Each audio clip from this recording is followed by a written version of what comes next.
Hey, welcome back to the A.C.E Football Academy. I am Coach Dunham, joined alongside Coach Hamilton, and we're bringing you the Friday Footy Talk. Coach, as always, we are rambling offline, and we bicker because we're not recording when we're talking, and we should just hit record. That should be our Friday The Footy. moment I show up, just hit record and just listen to us great point. banter and just act like a bunch of idiots. What a great point. That is 100% what should be happening. Coach, we have a couple conversations we're going to get into in this week's Friday Footy Talk. Things that you and I have discussed previously, just, in general. But we're going to talk to our audience today. The first topic, and that's currently going on right now within U.S. Soccer Federation, is the birth year versus the school year decision of which way should we go for creating our teams within our clubs. And you and I have talked about this. We feel like this happens every 4 to 6 years. Someone bickers about it. They talk about it. They change it. And really, I don't know if it really matters. You just looked it up. And starting in the 2026-2027 competitive year, they are basically allowing the clubs to decide on their own if they should go with school year or birth year. I've got my opinion on this, Coach. I want to hear your side first. What's your first reaction to their decision here? It's going to be a mess. For lack of, or for that, I mean, that's the nicest way I can put it, right? It's going to be a mess. That's exactly the way I'm thinking. Because here's what you're allowing. You're allowing, and again, I don't like this, so to speak, but what you're allowing is you're allowing Club A to look at their rosters or look at their players and go, all right, if we go birth year, our 2011s are going to be really, really good, right? Or if we go school year, our 2011s are going to be really, really good. I guess my follow-up question for that, so ultimately, I'm kind of thinking on two wavelengths here. Ultimately, what I think you're going to have happen is you're going to have a bunch of clubs decide different things to go what's going to make them the strongest, and then there's going to be moments where you get unfair competition on the pitch, right? My other wavelength is, and I guess we need to do more research on this, but U.S. Soccer has been so vague on this topic that it's hard to do more research. But I mean, can I say, hey, my 2009s, we're gonna be birth year because we don't have a lot of 2009s. Or because we don't have a lot in that school year range or whatever it is. But my 2011s, we're gonna keep them birth year. Like, do you have to establish a rule as a club? Like, hey, as Madison United, we are birth year, or is it pick and choose based on the teams? Yeah, a valid point there. And first off, why are we talking about this again? I remember when I was a kid, I know this was being discussed. I don't know if the rule was ever changed back and forth to the others. I just know I remember my parents talking about it, coaches were talking about it, of possible changing it, birth year, school year. I feel like it happens, like we said, every 6 or 7, whatever it may be, the conversation comes up because somebody wants to stack their team or their kid wants to be on this team. There it is. And we want things to be changed. There it is. That's the first thing that irritates me. Set it, leave it. It doesn't matter either way. Yeah. And the other side of this is, who's going to monitor this? U.S. Soccer isn't going to monitor this. Right. They're not going to go through thousands of birth certificates to make sure this club is doing what they said, and this club is doing what they said. It's, like you said, it's going to be a mess. It's going to be just complete chaos. And eventually people are going to say, you know what? Just put your team together. We'll submit it. Yeah. As long as you're not putting somebody 2 years older on a younger team, That's the only thing I'm worried about. Right. You know what? If he's a 2011 and he's playing on a 2010, whatever. Just go. Yeah. And you're going to have the small clubs will follow the rules. It's the big clubs that can compete are going to manipulate things. Yep. Because they want to have the reputation blown up, which I get it. And you're basically allowing it to happen. Yeah. And that's what I'm fearful of. We're going to have the big clubs dominating everything because they're able to stack things in their favor. When I was growing up many, many years ago, I think we were under the school year rule, right? Which is and of course currently we're under the birth year rule. So, I hope everybody knows that. That's where we are. We're under that birth year rule. That's what we're playing. So that's why you have teams. That's why you hear Dunham and I refer to our 2013s or our 2011s, or because that's what they are, right? That's the birth year. That's the rule we're currently under. I do think when I was growing up, of course, we didn't have club soccer, so to speak. We had spring soccer where you put together your best team and you went and played at some tournaments. I don't recall playing like a spring schedule. I just remember playing spring tournaments. Right. I think my junior year of high school, this is going to age me a little bit, but I think my junior year of high school was the first year that Nelson Elite, which is where I'm from, became a thing. So again, it was different, and you're much older than I am. Yes. So it's different for you and I back then than it is now. But here is, I guess, I think this conversation has come back up, and I'll be very transparent. I benefited from this past fall. Oh, right. You get these trapped year players, right? And so it is these girls who are, 2000, born in 2010, but because we're going by the birth year thing, they're a grade level behind. And so 90% of their teammates are already in high school. They're freshmen, and so they don't play in the fall. And so then you come up with this thing where, okay, well, what do we do with those 3 girls who are still 8th graders? Are we just going to say, okay, sorry, you can't play in the fall? Right. Or do we do what U.S. Soccer has done and we implement this trapped year or this trapped season protocol where they're allowed to play for in my case, the 2011s in the fall, right? And I think that is the issue that has sparked this rebirth of this argument of how do we want to do this, right? Because you have teams that get trapped year players and it helps. I mean, look, I am not going to lie. It helped us this fall. Would it have changed things drastically? I don't think so. My 2011s this fall were very, very talented. Did those 2010s, we gained 3 2010s. Did they make a difference? Of course they did, right? But I don't know if it changes things that much either way. So I guess my thought behind all this, and then I'm going to pose this question at you. I think we need to, and by we, I mean U.S. Soccer, I think we need to come up with an answer, and that needs to be the answer. We can't keep revisiting this because there are plus and pros and cons. Yeah, thank you. Good grief. Pros and cons to both sides of this. Sure. So I guess for me, I truly think the answer here is to go school year.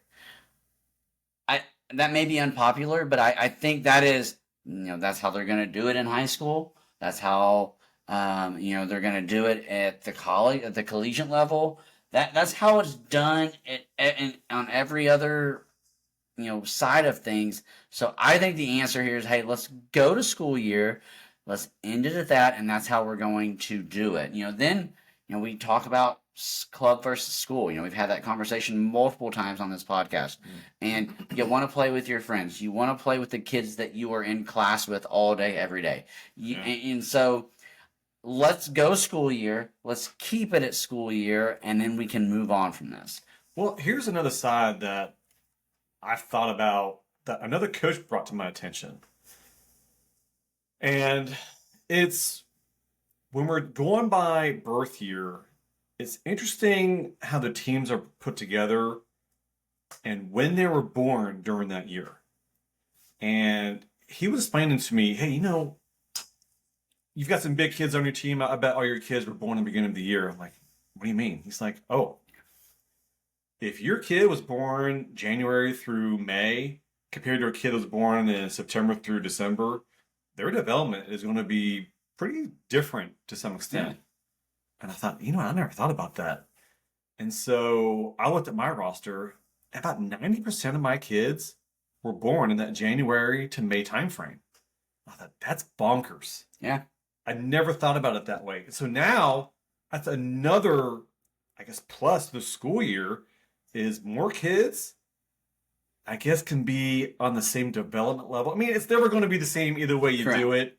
There's always going to be that gap because everybody's got birthdays all over the place. But it was an interesting thing that got brought to my attention of, when they were born in that year has a play in their development level. And so, Coach, I'm not for or against either one. I'm like you, though. Pick one and let's just stay with it. We're not fixing a problem here. Right. I think we're pleasing people who've been bitching about it because their kid wants to be on their buddy's team. And whatever. But we're pleasing each side every 4 or 5 years. Exactly. Right? So just figure it out. But I am going to put you on the spot. So I've gone on the record saying I think it should be school year. Let's make it school year and let's roll with it. If you were in the voting forum and they said, hey, this is what it's going to be forever, Coach Dunham, you have the final deciding vote. Which side would you vote? I mean, I guess I'm school year. I mean, just because our lives revolve around school and a lot of people's decision of going into school is based off of the school year. Right. I'm fine with the school year. But like I said, we're not fixing a problem here. And so fix it, go with it, and just stay with it. Yep, absolutely. Coach, let's move on to our next conversation. And I talked about this a lot when I was a high school coach. It's the conversation of, should we be playing on grass fields or is it okay to have the artificial turf fields? There's been a lot of advancements in the artificial turf applications over the last 10 years. There's been significant upgrades, but really the pro teams, maybe the college teams are the ones that can afford it. You're not going to put $500,000 into some youth fields for a club or for a community, unless the U.S. Soccer is putting the money into it, which it's just not going to happen. And we had this conversation when I was coaching high school because injuries became a problem, and how the game gets played is completely different, in my opinion, compared to the two things. I think you and I are on the same page. We both like grass, but I think if they find a way to put this new highly advanced turf, which I think we both have been on it. I've never played on it, but it's crazy how realistic it is. But again, when you're talking about finances, our club's not going to be able to do that. Right.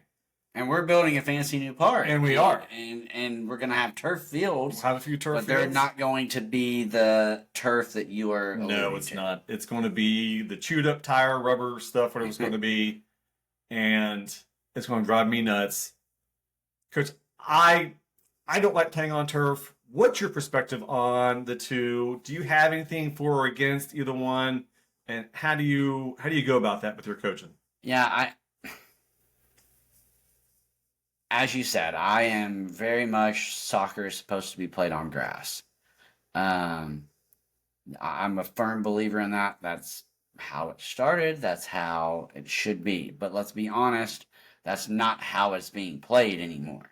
There are, I mean, even in the state of Kentucky, and again, we bring up high school soccer a lot because that's where you and I started. Right. How many grass soccer fields, high school soccer fields, are there in the state of Kentucky? I mean, that's a good point. Madison Central, where you and I both coached, I will go to my grave saying we had the nicest grass field in the state of Kentucky. So nice. Brandon Fritz, what he did at Bellevue was remarkable. What he did with that field. Yeah. They just built a fancy new soccer complex, and it's turf, right? So I would love to know the number, and if you're listening or watching and you play on a grass field at the high school level, please let us know in the comments or shoot us a message on Facebook, because I would love to know, because, I mean, Coach, it can't be very many, right? We're just in that age where people are shifting turf, and a lot of schools are doing it because they build one football/soccer facility, and they're sharing the field, and so they put turf on, right? And I understand. And again, that goes back to your financial conversation of the whole thing. We could break down let's just do it real quickly. We have a little bit of time. Let's break down the pros and cons of grass versus turf. I did this earlier, and I told you, it was kind of funny as I did it, because like all the pros of the grass are the cons of the turf, and then vice versa. So we're gonna sound like we're repeating ourselves, but ultimately, I guess it comes down to two things, I think. The word you used earlier, which I really liked, the playability, and then injuries. I mean, that's what it comes down to. And I don't know if there's anything that's been definitive that says more injuries occur on turf compared to grass, because I've seen injuries on both fields. Yeah. And I don't know. I'm sure there's research going on trying to figure that out, because everybody wants to say, hey, are we doing the right thing for our players building all these turf fields? Is it detrimental to their health as they go through high school and into college? I got no numbers, but I did ask ChatGPT this question. Okay. And ChatGPT told me that there are more injuries on turf fields.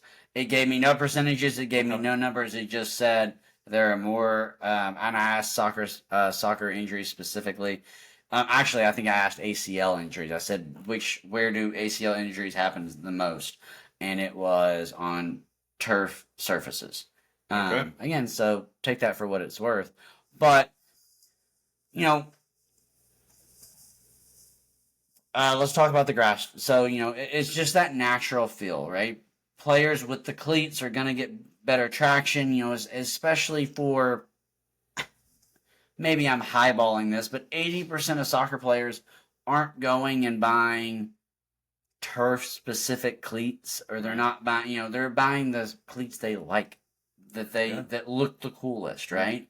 And most of those are your firm ground soccer cleats. So natural feel, you get better traction. It's a cooler surface, and I do want to circle back to that in just a minute. But again, a big one is easier on the joints. There's more give in a grass field. Yep. Not only when you fall, but also, as you run, it's not that jarring, most of the time, it's not that jarring impact on your joints. And then the cons of grass, of course, ton of maintenance on a grass field, right? How many times do we have to line our own field for high school? Well, line your own field. Like right now, it's pouring down raining for us, where if we were just practicing on grass fields, we would be closed tonight, right?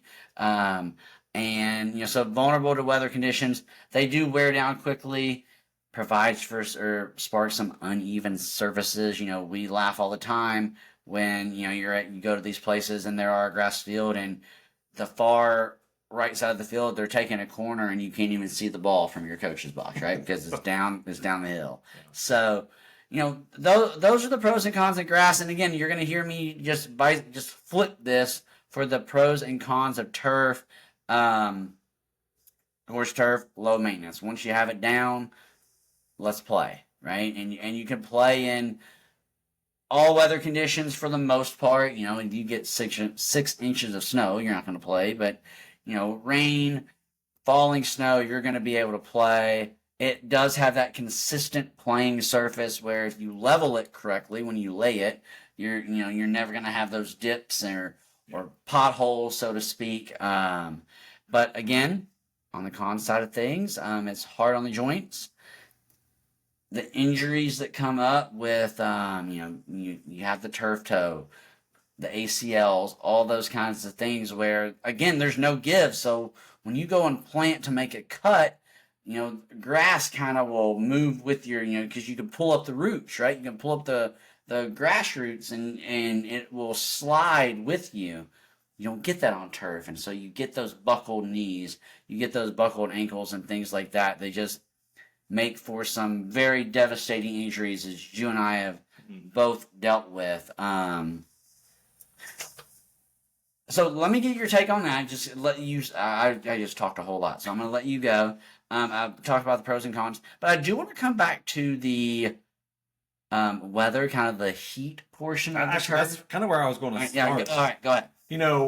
For high school, our season starts in mid-July, and you're hitting 90-degree weather regularly during that period and into August. And sometimes it's hotter in August than it is in July. And when you're on that turf field, it's at least 10 degrees hotter standing on that turf than being on a grass field. And now you're talking about making sure they're being hydrated, not overworking them. Are they getting to heat stroke situations? And you've got to be well trained and pay attention to what's going on with players. Because if you're that kind of hardtail coach who's like, water's for a week or water makes, come on. If it's 90 degrees outside and you're on turf, you got to give them some grace because you're sweating your butt off and you're not doing anything. No. But yeah, grass is so much more cooler. Even when it's 90 degrees out, it's going to be hot. But the point is, on turf, it's at least 10 degrees hotter, and it's so uncomfortable when it's humid. It's kind of miserable. So the other side of this, that my biggest thing on why I prefer grass is the playability. The ball travels so much faster on turf, especially when you got the ones with maybe little sticks of grass that they have on there. And for girls who aren't used to playing on turf, they struggle for at least the first half, just trying to adapt to the speed of the ball, the pace, how they're going to properly weight their passes now. Yeah. When there's punts or goal kicks or whatever kind of kick and it bounces, the bounce on turf field is so unnatural. I lost district championship. It's just bounce. It's so awkward. And so for me, the playability is the biggest issue. We have the old school turf fields. We had the big crown. Those days are gone. Right. So they've got their drainage situations fixed. So football and soccer on the same field no longer is an issue. But the playability compared to playing on grass, for me, it's just easier for the players to, I guess, adapt to and get used to playing on. So I'm a grass guy. The pros, I remember 2 World Cups ago for the women, they were suing the federation, whoever it was, because they refused to play on turf. That alone should give you a clue of how the pros feel about playing on turf. Even though MLS teams also have some turf fields, FCC plays on a turf field. But at that, and this goes back to what you said earlier, what you opened this argument with. Those turf fields are about as close to grass as you can get, right? Yeah, the advancements is spectacular. Yeah, and you're right. Like, one of the things and especially at tournament, because here in Madison County where we coach, especially up until you get to the 11v11 side of things, we play on grass. We play on grass. And so a lot of times when we do travel or we go to tournaments, you're playing on a turf field. Mm-hmm. And so now, we don't even have that opportunity to practice on a turf field very often. And then we show up and we're expected to play a game or 2 games or a tournament on these turf fields. And you're right, players look at you like, no, there's no way. but then they play and they're like, oh yeah, it does change things, right? Mm-hmm. My 3 yard drop all of a sudden turns into an 8 yard drop, and now the ball has been played behind my center back, and the other team has a run out to score a goal, right? Yeah. And so it does create some, especially for the, and I'm sure it's the same way. I'm sure turf people feel the same way when they have to show up and they have to play on a grass field. I'm sure it works both ways, Mm-hmm. but I don't know. I think the pace of play on turf is so much faster. Oh yeah. That it is detrimental to those of us that train and play our home games on a grass field. Well, and just like you said, it's when you train on a grass and then you go play your game on turf. Mm-hmm. You and I have seen it numerous times, especially when we travel to Lexington, because they pretty much all have turf fields. Right. It took an entire half for the Yeah. girls to adapt to the game. By that time, we're already down a goal or two. Yeah. And they're exhausted because they're running a ton, trying to chase the ball down. And of course, those schools are already used to it because they're not just playing their games on it; they're training on it as well. Absolutely. And of course, you've got different sizes that you're dealing with. There's no answer to it for the youth game, but I think at the high school level, where so many schools are putting in these super nice facilities these days, and pretty much every time that a school gets built, a sports facility is getting putting in. I would like to see some direction where the high schools are saying, if you're going to redevelop, you have to start putting in a grass soccer field.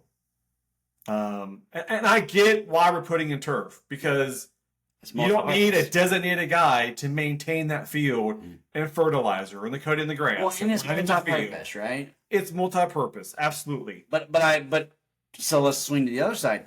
Right? Hey, if you're going to put in a game turf field, and let's be honest, that means although in Madison Central's case, it's a little different because they're building a soccer-specific facility. But for a lot of these schools, they're going to put in a game turf field, and it's going to house both football and soccer, right? Yeah.